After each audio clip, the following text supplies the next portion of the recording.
Hello everyone, my name is Jasmine Kaur and today I will be giving presentation on my project. The topic I chose for my digital citizenship project was threats to internet security, and I would like to talk in detail about phishing attacks. These phishing attacks are very common nowadays, and I'm sure you would have experienced such calls and emails and you would be able to relate to the topic. Starting about what phishing attacks are. In a phishing attack, a digital message is sent to people asking to click on a link that later on exposes their sensitive data, or it may install malware. These messages can be sent through an email, text, or other application. So what happened is the scammer, they sent you an email or a message with a link. Basically they give you some offer or they ask you to update. There is some kind of things that ask the people to open the link. So when a person ends up opening the link, what happen is they accidentally give their personal information to the scammers, or it may install the malware in the system. So this is very dangerous, as the people, they usually end up losing their money. Talking about the types of phishing attacks, so basically there are four types of phishing attacks. First of all, the spear phishing. As you can see, it is individually targeted phishing.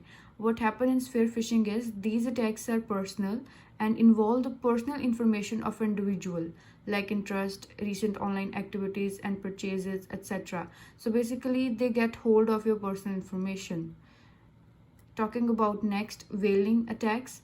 In these, the attackers usually attack the individual of a higher rank, like CEO, as they have more authority and access, and it provides them a better chance of getting things done. Next is smishing attacks. These attacks involve the usage of SMS, and it may fool a person to click on a link for some offer or update. Next, talking about the phishing attacks, it involves the usage of voice over internet protocol system to trick a person that they are from some legal authority. These kind of attacks are very common nowadays. Usually they call you and ask for the SIN number or any of your personal information, and the people who do not know about these attacks or who are unaware, they end up losing the money because they get scammed by them. Talking about how to recognize these attacks. First of all, if the sender name, email address, phone number is unknown. If someone sent you an email or asked you about your personal information and it seems unauthorized, you can easily recognize that. Second, there are a lot of grammatical error in the message. If it seems unofficial and you see grammatical errors, it could be from any scammer. Next, if the message demands your personal information. If the message sent to you demands your personal information, it could be a scam, because the government and all the legal authorities, they already have your information, and that is not the way how they operate if they want to know anything about you. Next, if they ask for any urgent payment or provide a deadline. If the message sent to you is asking about any urgent payment, or they give you a deadline for the payment, and they usually do this so that you panic and you end up losing your money. But any legal authority, they don't do such things. If they have something, they usually send a mail to your address, or you can confirm. If you get these kind of calls, you can call CRA and confirm if they are actually calling you or is it just a scam. Next, the offer given is too good to be true. Sometimes they give you such a good offers that people, they easily get fooled, and they end up losing everything.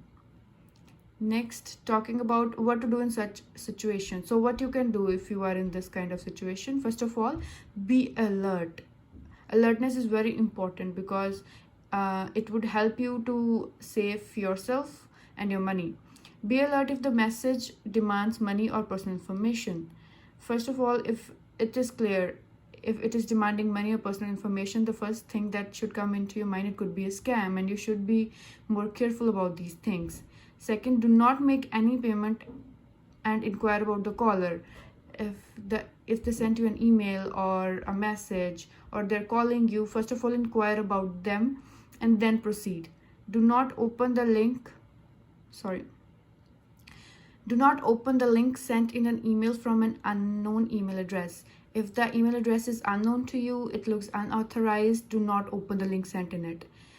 If your SIN number gets stolen, you can contact Service Canada. You can contact Region Police to report any such incidents.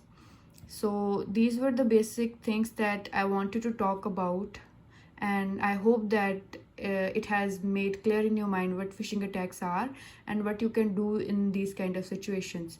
It is very easy. You just need to be careful and be alert. This would save you a lot of trouble, and you would be able to safeguard yourself as well as your money. Thank you so much.